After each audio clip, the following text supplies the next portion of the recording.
వేడివేడి అన్నంలో ముద్దపప్పు, ఆవకాయ, నెయ్యి ఇవన్నీ వేసుకొని మంచిగా ముద్దలుగా చేసుకొని తింటే ఎంత బావుంటుంది.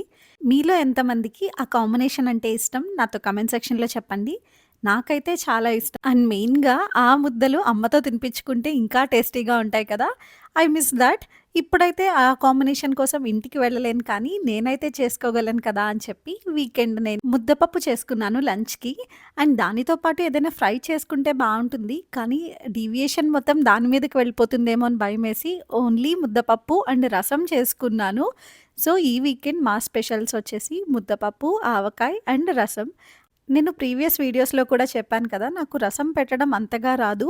ఎప్పుడూ ఏదో ఒకటి ఎక్కువ అవ్వడం ఆర్ తక్కువ అవ్వడం జరుగుతూ ఉంటుంది. బట్ ఈసారైతే అన్నీ పర్ఫెక్ట్‌గా కుదిరినియి. ముద్దపప్పు పర్ఫెక్ట్‌గా కుదరటానికి ఏమీ లేదనుకోండి. జస్ట్ పప్పును ఉడికించేసి ఉప్పు, పసుపు వేసేస్తే సరిపోతుంది. అండ్ రసం అయితే టేస్ట్ చాలా బా వచ్చింది.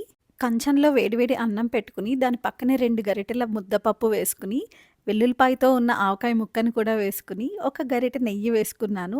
దానితో పాటు పక్కనే నంచుకి వడియాలు కూడా వేపుకున్నాననమాట. ఇవన్నీ కలుపుకొని ఒక ముద్ద పెట్టుకుంటే ఉంది. ఆహా! ఎంత బావుందో అసలు. సరే కానీ ఛానెల్‌ని సబ్స్క్రైబ్ చేసేసుకో